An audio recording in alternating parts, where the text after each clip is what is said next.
শতাব্দীতে breakfast serve করে দিয়েছে।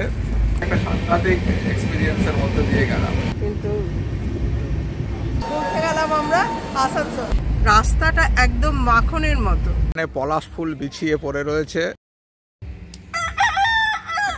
এই হচ্ছে আমাদের রুম। সবচেয়ে ভালো হচ্ছে good morning and welcome to our new episode of beautiful জার্নিজ।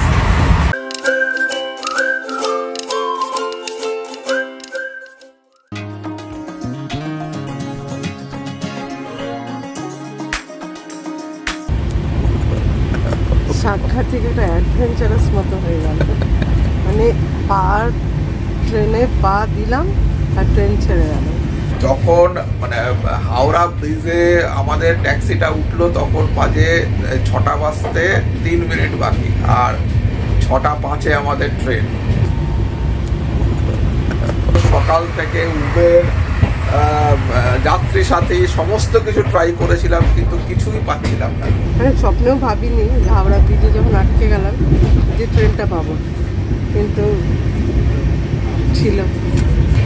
যাই হোক, এখন আমরা এই হাওড়া রাঁচি শতাব্দী এক্সপ্রেসে 8:30 নাগাদ আসানসোল পৌঁছে যাবে আশা করা যাচ্ছে। আর আমাদের আজকে এই জার্নি শুরু হচ্ছে পলাশে পুরুলিয়া। এই এপিসোড পরপর আসবে।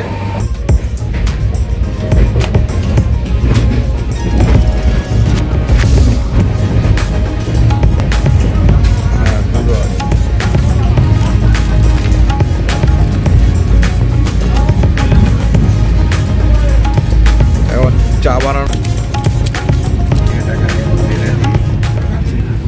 খেয়ে অদিতি বলবে যে কেমন চা বানালাম। এখন শতাব্দীতে ব্রেকফাস্ট সার্ভ করে দিয়েছে। আমরা ননভেজ অপশন নিয়েছি, 2 পিস পাউরুটি দিয়েছে, সরু সরু। এটা বাটার ছোট্ট, আর একটা সস, আর তার সঙ্গে একটা এটা বোধহয় সম্ভবত অমলেট থাকার কথা, দেখা যাক কি আছে। এটা অমলেট উইথ ভেজি আছে অল্প, আর তার সঙ্গে একটা ম্যাঙ্গো ড্রিঙ্কস। মানে টোস্ট করা থাকলে পরে ভালো হয়। এই পাউরুটি খেতে হবে। সব মিলিয়ে মানে মোটেই ভালো লাগছে না ব্রেকফাস্টটাকে। পৌঁছে গেলাম আসানসোল। এই তো আমাদের শতাব্দী থেকে নামলাম, খুব ভালো এক্সপিরিয়েন্স। ব্রেকফাস্ট পেয়েছি, চা পেয়েছি।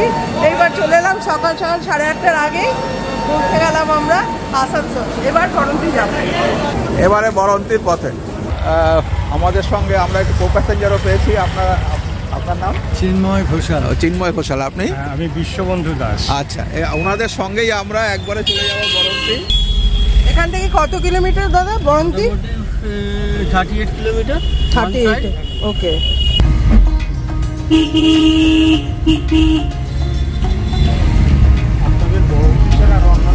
রাস্তাটা একদম মাখনের মতো।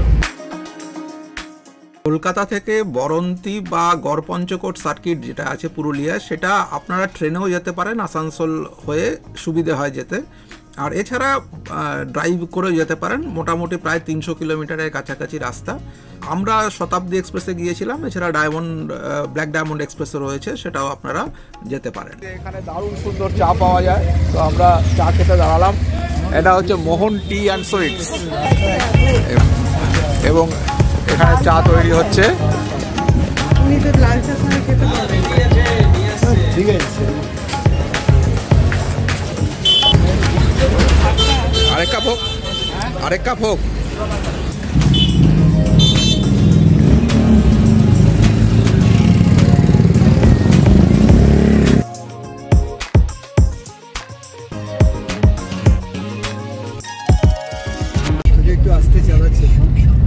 আমরা পলাশ দেখতে পেয়ে গেছি, আগেও পেয়েছি। এখানে গাছ ভর্তি মোটামুটি পলাশ। বাহ, কি সুন্দর, দারুণ। সামনেও গাছটাতেও পলাশ আছে প্রচুর।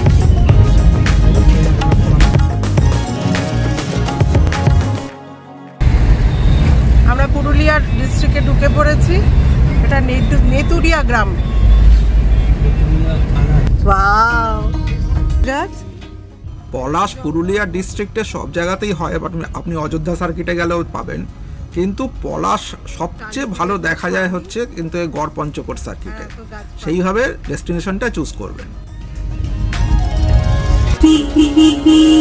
ভেড়ার পাল যাচ্ছে।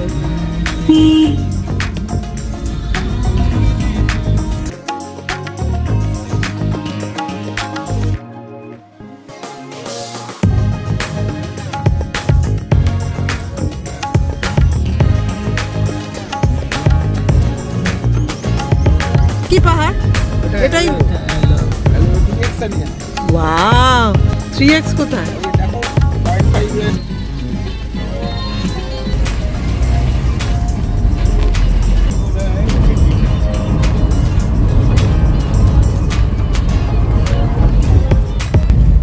এই আমাদের বাংলা, কেন যাব লন্ডন, আমেরিকা, সুইজারল্যান্ড? এইরকম কোথাও আছে এত সুন্দর?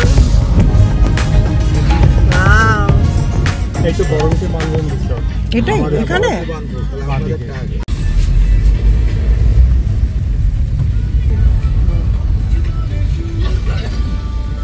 ভেতরে।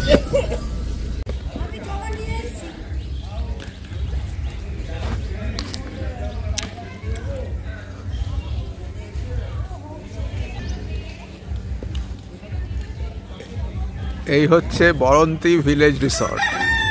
এখানে পলাশ ফুল বিছিয়ে পড়ে রয়েছে, আর এই ওপরেই হচ্ছে পলাশ গাছ, তাতেও প্রচুর ফুল হয়ে রয়েছে। আর এই ভিলেজ রিসর্টের মুরগিরা তারা এখানে চড়ে বেড়াচ্ছে।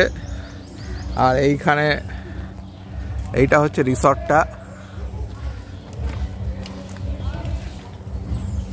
আমাদের রুম রেডি হচ্ছে, রুম রেডি হলে আমরা পাবো। আর এই হচ্ছে রিসর্টের পুরো এইটা। রিসর্টটা খুবই সুন্দর, লোকেশন খুব সুন্দর। ফটো তোলার জন্য, রিলস বানানোর জন্য রেডি হচ্ছে। রিলস বানানোর জন্য রেডি হচ্ছে। আচ্ছা আচ্ছা।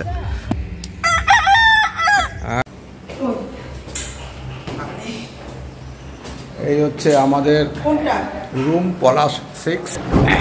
এই হচ্ছে বেড।